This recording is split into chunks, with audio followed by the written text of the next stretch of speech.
Dito pa rin po tayo sa Bagunbon Livestock Auction Market. At ang baka po na kanina ay tinawaran ko sa may tulay ay tinatransaksyon po ngayon ni Kabayang Roger.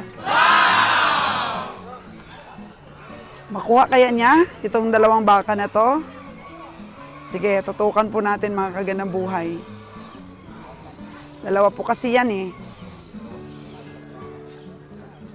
Ay hindi pa rin po ang may-ari.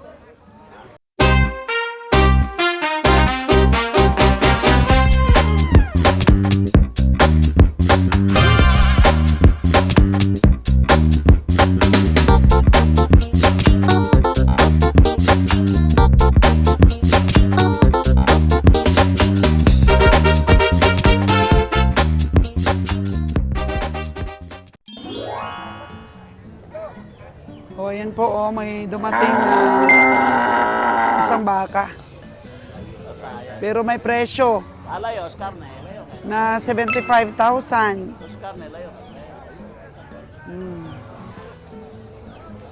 75,000 po. Medyo manipis ka ba yung Roger, ah?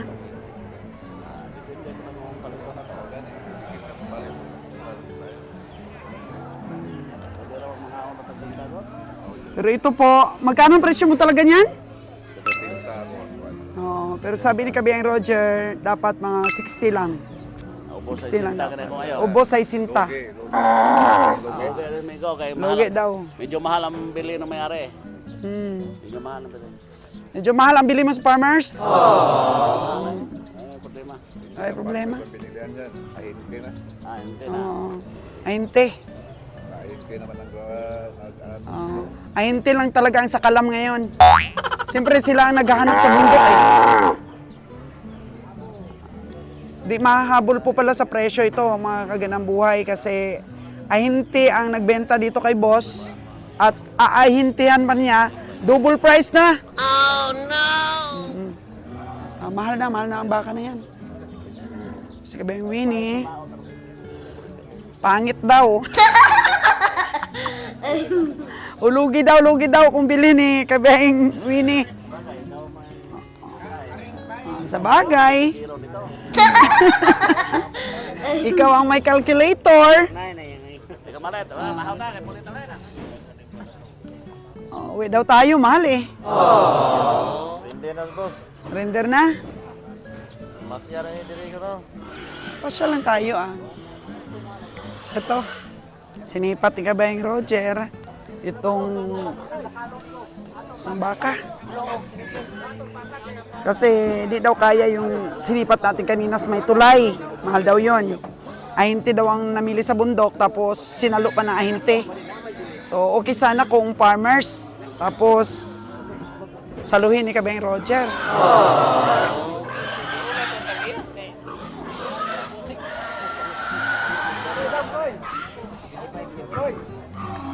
Baka for 75. Ito yung pinakamalaking baka ngayon. Ito sa Bagunbon Livestock Auction. Yan po mga kaganang buhay. Puting baka. Ito po ang pinakamalaking baka na nakita namin dito po sa Bagunbon Livestock Auction. Pinuntahan po ni Kabayang Roger, may-ari. 75!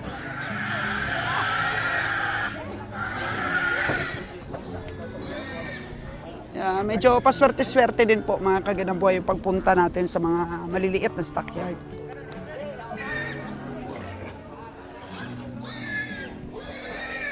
Ito na yung pinakamalaki dito ngayon. Ang oras po natin ay alas 7 ng umaga. Alas 7 ng umaga. Ayan, pinuntahan ni Kabayang Roger, may-ari. Oh. Sila nag-usap.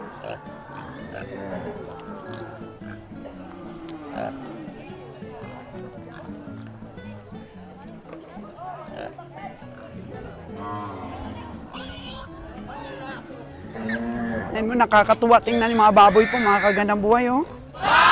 Yan. So, balang araw, one of these days, meron na rin po kaming ganyan, mga baboy.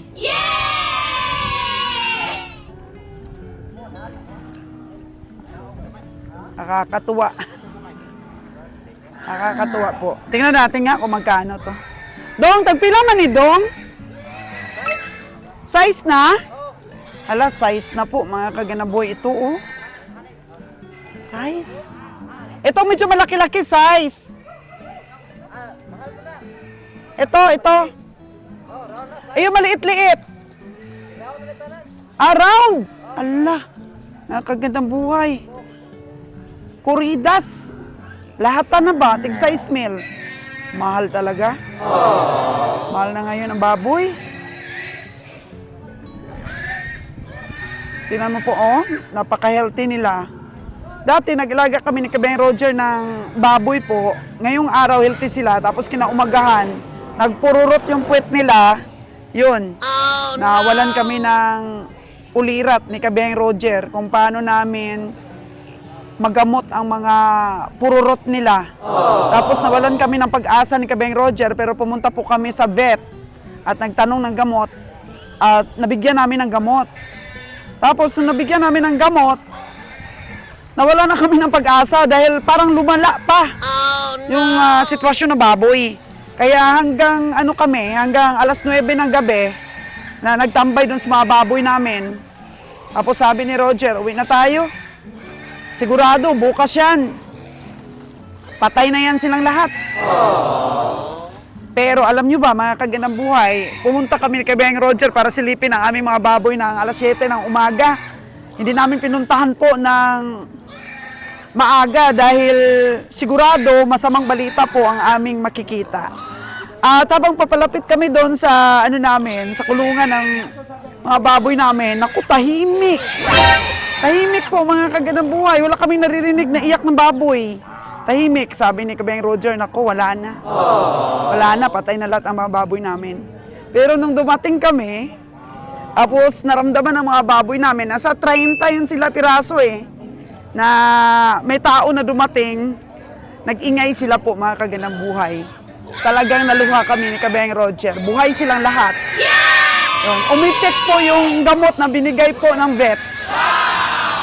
Kaya laking tuwa namin, tapos nilinis namin yung kulungan nila, tapos inom ulit po ng gamot hanggang naka-recover. Kaya ganyan po talaga kahirap yung maging farmers po. Kaya kailangan tibay ng loob talaga. Kasi may ASF po tayo, ay kung hindi na po tayo maglakas loob na mag-alaga ng baboy, edi wala na po tayong pangkabuhayan. So patsamba-tsamba lang po talaga ang pag-alaga ng baboy. Pero mas maganda pa rin pong sundin ang mga mungkahi po ng mga eksperto para po maiwasan natin na masalanta po ng ASF ang ating piggery.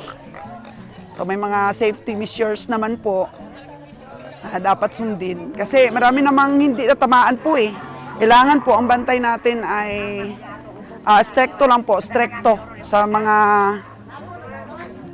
diskarte po sa pag-alaga. Siyempre, iwasan natin kumain ng karne ng baboy dahil tao po ang carrier ng ASF. Kailangan po ang bantay natin, hindi rin po kakain ng mga hog meat products para po makaiwas at hindi po marami dapat ang pumapasok sa kulungan mo. Oo. Dahan kailangan mag-disinfect yung tagapag-alaga.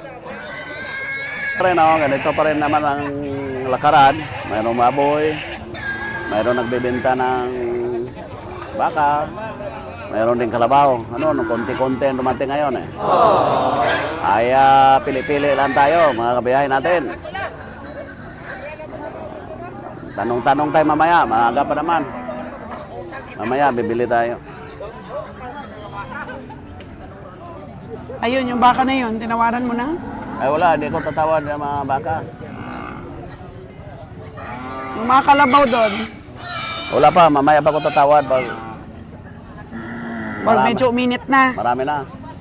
Okay. Konti kasi mahal pa. Ngayon, paramihin sila dyan. Paramihin mo na para... Kasi karne kasi ang atin tinitingnan Hindi naman tayo bibiling uso-uso kaya wala tayong uso ngayon. Karne. Magkatindihas karne, ihaw. Bili tayo. Pero pag uso, hindi tayo bili. Baka laki. Ihaw. 40 mil. 40 mil ba ang tingin mo dyan? Ubos 40. Ubos 40. So mga 36, 37. 37. 30 City. Benta na may-ari sa 60. Ha? Hoy! Magkano ko Grabe naman. 30 City mil lang ang sipa. Sana siya, magkano ko na. Pero ang sabi po ng ahente, 60 mil. Baka laki, 60 mil. Oh no! Sipat ni Kabiyahe. Ano, 30 City mil. Sa Cebuano, pila. Grabe. Wala siya subject. Wala siya subject Filipino. Oh. Oh, Sa mga bayad, ano dyan, sa mga laging nagko-comment. Oh, hindi kami tatawad. Bilhin nyo ito 60K. Boss, gwapo boss oh, pangalagain. Gwapo no? Pang trabaho sa bukid. Pila man na dong? Mga ganyan kalaki. 4-7 yung dalawa. 4-7. Iwan ko kung may litsonin din ng kalabaw. Jer, nililitson din ba ang kalabaw? Yes, oo na. Wow. The best The best? class na litson ng kalabaw. Ah, hindi pa ako nakatikim ah. Baka pa lang po ang lechon na natikman ko. Super yummy. So, ang kalabaw pala, pwede din lechonin. So, ito mga kagandang buhay, 47.42.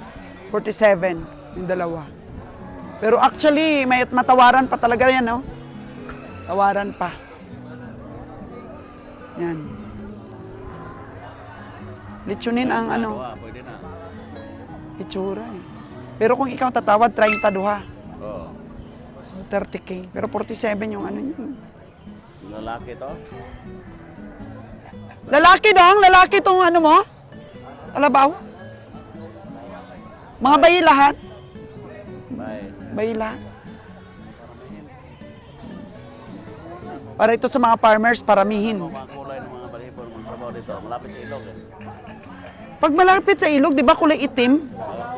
Ito, sa ano to? Sa bukid. Talamnan. O, sa talamnan.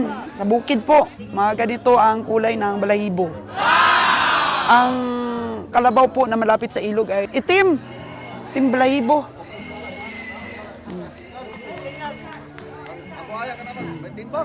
O, mas maganda yun. Mas mataba yun kanina. O, si Dudong, oh, grabe. Pila man na, Dong? O, 20. 20 daw itong kalabaw ni Dudong, ah. Oh.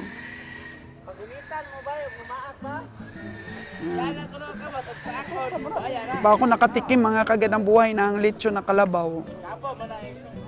Mostly baka at saka baboy eh. Lechon.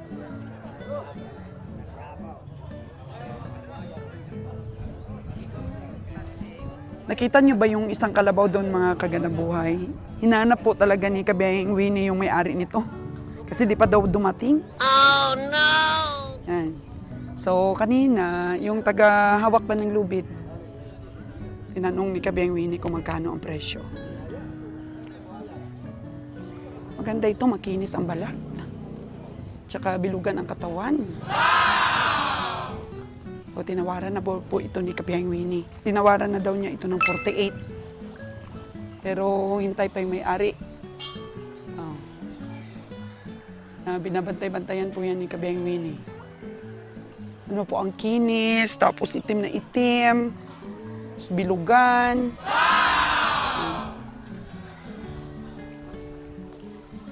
Tayo ni Kabeng Winnie yung ano, pagdating ng may-ari. Oh. Tawid po tayo ng ilog, mga kagandang buhay. Kasi, ayun, may bagong dating, oh. Andun na si Kabeng Winnie at si Kabeng Nalon. Tawid tayo. Kaya, ito po yung gusto ko, eh. Crocs lover po ako, mga kagandang buhay. Ito po ang bago daw ngayon style. So, 2 color po yung binili ko dyan. Kasi kung naka-Crocs ka, ako, komersyal na tayo, ha? Crocs, baka naman. Pwede nating mabasa. Yan, tsaka yung original po na Crocs, hindi po siya mabigat. Napakagaan lang po niya isuot. Kaya yun, nagustuhan ko po ang Crocs. Matibay pati po, mga kagandang buhay. years po ang bibilangin mo bago masira. Pero yun nga lang po, medyo mahal. Kasi bili ko nito is 3,999. Piso na lang bago po mag 4K. Oh, nag-advertise na ako sa Crocs ha. Kaya baka naman po. Ito po yung gusto kong kalabaw. Makinis, manipis ang balat, mataba.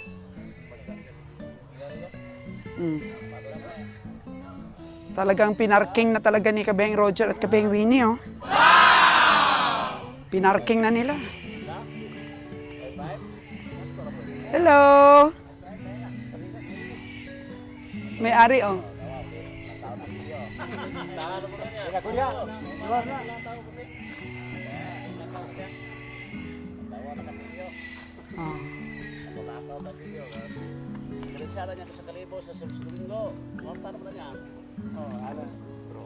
Kabeng Roger, magkano daw presyo nito?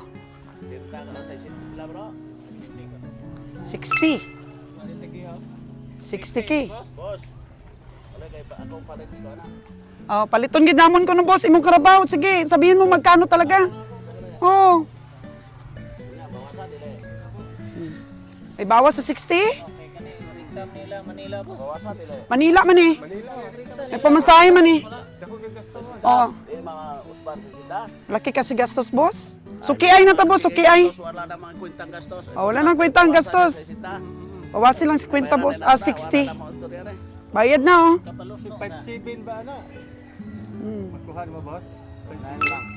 No. Oh, nagbaba na. Nagbaba na 60. 5-3 daw. Manila, managudong-gud.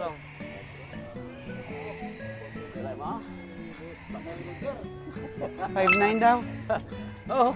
Abo, ito taga-Katlaon. Healthy po talaga, oh. Wala boss, Jer. Tinawaran na daw ng 5-8. Wala, di kaya ni kabiyahe. Sino nagangyo? Si Kabeng Winnie? Dilio. Si Delio. Ang gayang 49 nga baka ba, ikuha na Dilio 55. 4-9 ang tawad mo doon? Oh, tinakuha. Oo. Mga 51 o 52. Trabaho. Kapal ko si mo dire pag mangiping-iping na ganin mga operador ayaw kay iskute. Ah, Sigurado ka to papo ka ayaw. oo. Hmm.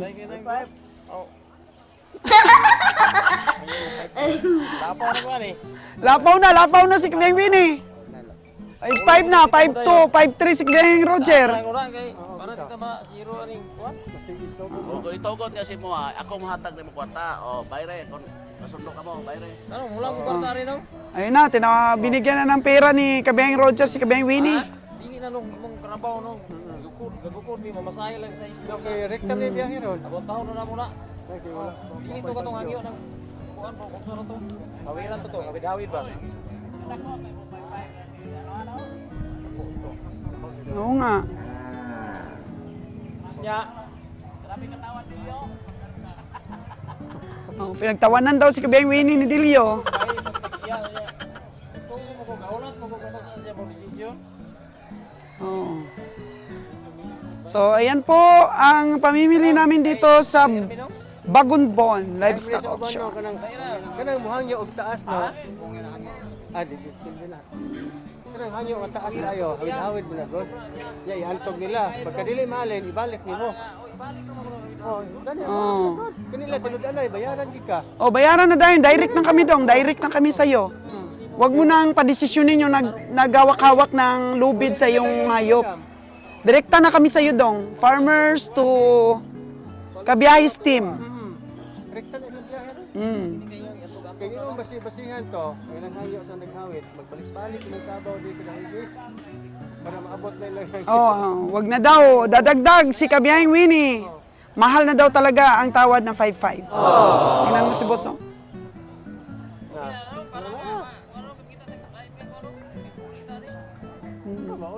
Sige ah. Sige na lang. Oh, Ayun na. Sige na daw. Tugot ganit, tugot. Tugot na sa 5-5. Okay na? Patay. Oh, no! 5-3 ang tawad ni Kabiyahing Roger. 5-5 para kay Kabiyahing Winnie. Oh. Ayun. Direkta na po sa farmers. Kasi gusto ng ng tagahawid ng kalat o ng lubid 58. Sa kanya ang 3,000. So hindi pa mabili ng 58, ibabalik ng farmer sa malayo niyang bahay. Kaya ayun, pumayag na po ang farmers. Direkta na po, direkta. Direkta na po kay Kabiyahing Winnie. Oo, hindi na po papatungan ng tagahawak ng lubid. Ay, Kabiyahing Roger, bakit tingin-tingin ka? Oh, Kabiyahing Roger, oh. Huwag na daw dagdagan sa 5-5, madidisgrasya na po daw si Kabiyahing Winnie. Ang vlogging po mga kagandang buhay ay pareho po yan ng paggawa ng sulat na pinag-aaralan natin during ng elementarya. So meron pong bating panimula, meron pong katawan ng liham, bating pangwakas. So pasensya na po doon sa mga nagsasabing, oy, palakwento si Kabiyahing Solos Gandang Buhay. Siyempre, hindi po natin makukuha ang buong ulat ng istorya po kung hindi po tayo magsasalita. So sabi ko nga, magtutukan na lang tayo ng kamera. Huwag na tayong magsalita.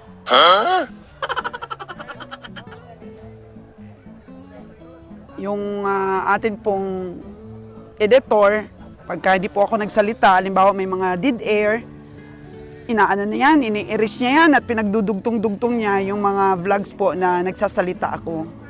Kaya minsan, pasensya na po sa mga viewers ko na maraming kwento. So, kagaya nito, ayan po, may bigla pong lumusot na malaking kalabaw. Halika, Kabiyahing Winnie, tignan natin kung magkano. Ito yata ang, unahan na natin si Kabiyahing Winnie, nagbibilang pa eh. Boss, sa'yo yan, boss? Sa'yo yan? Magkano presyo, boss? Bilhin ko? Ha? 90K. O, 90K. Mga kagandang buhay yan. Oo. 90K ang unang presyo dito sa malaking kalabaw. O, pero meron na pong ahinti. Nagtatanong kung pwede pang matawaran yung 90,000. Yan. Natin. So, ganun din pong ginagawa ng mga ahinti po, mga kagandang buhay, yung naghihintay din sila ng dumadating po na malalaking mga kalabaw. So, 90K kaagad, yung farmers ang ating unang makausap. Pero dahil po sa respeto, hayaan na muna natin magtawaran sila. Diba? Pagka hindi po sila magkasundo ng presyo, tayo naman po ang susunod na tatawad. Hayaan na muna natin sila po. Bigyan natin ng privacy. So, si Kabiyahing Winnie, ayun, lumalikod na. Farmers? Ayan, natanggap na po ng farmers ang ating pong bayad na 55,000 para po dito sa kalabaw na to. Maganda ang pag-alaga mo, farmers. Mataba yung iyong kalabaw. Oo. Ilang taon pag-alaga mo? 5 taon. Naka 55K na po ang ating farmers. Yan. Ayos na, farmers, no? Kung direkta. Oo, sa sunod, pagka nakita mo kami dito at may kalabaw ka pa, direkta. Oo, para mabilis ang transaksyon. Salamat po, farmers! So, Kabiyahing Winnie, may dumating na kalabaw, 90K daw. Tingnan mo, mahal ka ayo? O, merong tumatawa dun, no? 90K. Oo. So, saan mo nadadalhin itong nabili mo, Kabiyahing Winnie? Ayan. Siguraduhin mo dahil baka madili ang biyahe natin kapag ka nakawala. Oh, no! So, healthy ang kalabaw, di ba? Sayang naman, Kabiyahing Winnie, mas maganda din, Kabiyahing Winnie, tingnan mo yung tinawaran mo ng 49. Magkano ba kanina ang presyo nun? 5.5. Tapos, magkano ang bili ng... 52 yung tawad mo. Naku, ang ganda, Kabiyang Winnie, oh. Kaya yan nga ang sinasabi ko, Kabiyang Winnie. Maraming komprador. Kaya wag sumama ang loob mo na pag tumawad ka, tinatawaran din ng Kabiyang Roger. Kasi kailangan po maging maagap kung sa tingin natin ang hayop ay may ititimbang. So, transaction failed. Hindi nabili ni Kabiyahing Winnie. This is for 90K. Tingnan po natin. Punta ka doon, Kabiyang Winnie, at makinig-kinig sa kanilang tawaran. Yan po ang papel ni Kagandang Buhay ninyo. Ang sumulsol sa ating mga tao. Yan naman talaga ang pamimili po. Kailangan marinig mo yung tawaran. Kasi yan din ang ginagawa ng ibang mga gustong sumipat. Pinapakinggan din po nila kung magkano ang tawad sa kabila. So makinig po tayo at makichismis. Kasi ang chismis po na to sa pagbili ng hayop ay napagkikitaan po. Kumikita po tayo. Hindi po ito chismis na naninira tayo sa iba. Di ba? So sige, pakinggan natin ang chismis. So ayan po mga Kagandang Buhay. Nakikinig po si Kabiyang Winnie sa sipatan dito po sa Kalabaw na to. Dumadami na po ang nagtatanong. So from 90K kanina, nasabi po ng farmer, ngayon po naging 85K na. So marami po ang may kursunada dito po sa Kalabaw na to. So tanungin natin si Kabiyang Winnie kung magkano naman ang kanya pong tingin dito po sa Kalabaw na to. 90K naging 85,000 na. Ano kaya? Sa palagay ko, mga Kagandang Buhay, sa akin lang ha, di ko nakinig sa mga nila, pwede ko pong bilhin ito ng mga 68 to 72. Ganyan po ang tingin ko dito, makinis tsaka mataba. Medyo mabigat po itong kalabaw na to, 68 to 72K. Yan po ang aking tingin. So pakinggan po natin kung magkano po na ang presyo ngayon. Kasi tinatawaran na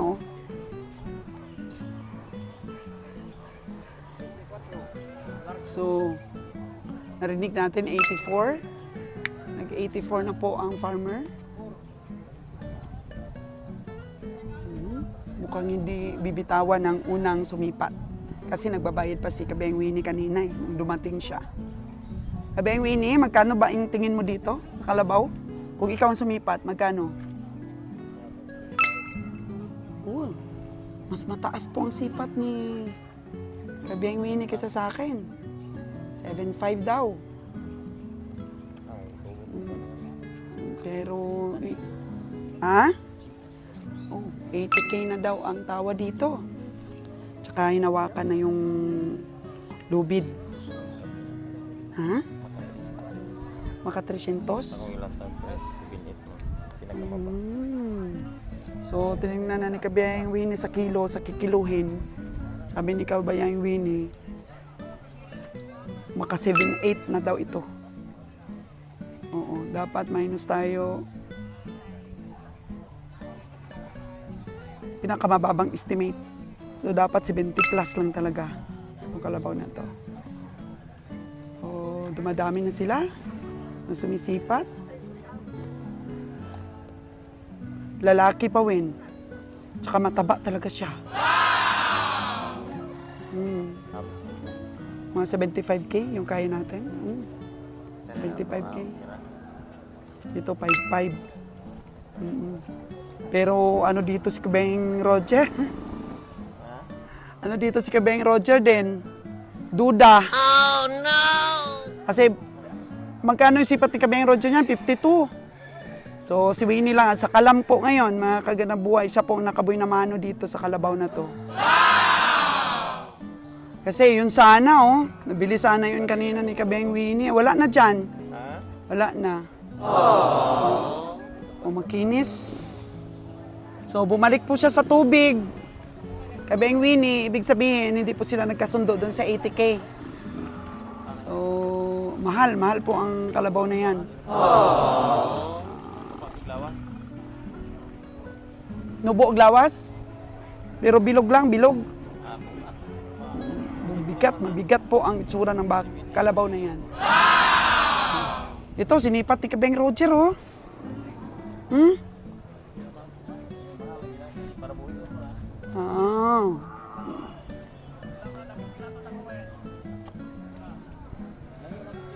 $84 po. Oh. 84 tapado, 90 kanina, Kabeng Roger. So tinawaran na daw ng 80, di pa ibigay. Kaya tumalikod na kami. Yung nag-jacket ng itim, yun ang tumawad. O di natin kaya. Kasi mahina lang po kaming nilalang po, mga kagandang buhay sa ating mga viewers. Di namin kaya yung matataas na presyo na sa ngayon. Nagbago na po ang ating mga kabiyahe sa sipatan. Kaya bigay natin po sa malakas. Sakto na kami dito sa nabili ni Kabeng Winnie, oh.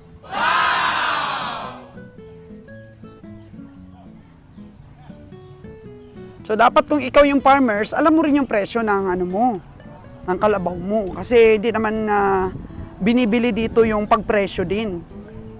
Pre, wala tayong pinapanigan. Gusto rin natin kumita yung mga farmers. Maganda nga yan, mabenta nila sa mahal para umasenso yung ating mga farmers. Pero kami, siyempre, negosyo po ito.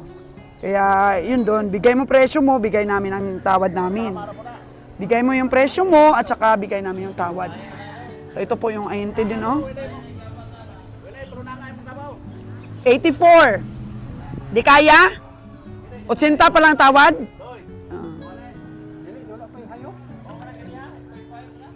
Okay, ito yun, yung 5-5 na tinawaran ni Kabeng Winnie. Kanina po, mga kagandang buhay, hindi niya nabili. Kasi ang tawad niya, 5-2? So, nakuha ng ibang komprador ng 5-5. When, mas maganda paliguan mo muna yung kalabaw mo. Tumawa na to, piti mo na maalam tumawa. Ako papalito na, pinakatasan ng 5-3.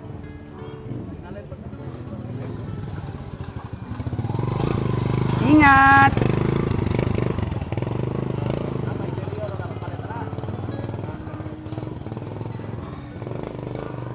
Mahala kayo, 5-3. Ang kanang kapawa, pinakataan na ng timbang, 180. Times mo.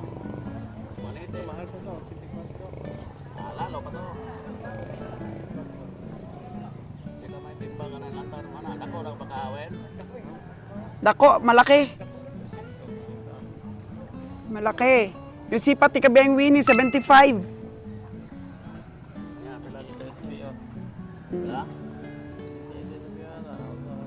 Pero mabibenta mo lang daw, sabi ni Kabeng Winnie, pinakamababa 78K, di, 3 lang. 3,000 lang pamasahe. Pero kung sumobra, akuhaan na sa gastos. Pagkuhaan na sa pamasahe, 78. Mga kalkyo ni Kabeng Winnie, ah. Pinapatong niya kaagad ang expenses. May madadagdag pa ba tayo dito sa mga kalabaw ngayon? Umupo na po si Kabeng Roger. Yan. No, meron pa daw darating, marami pa.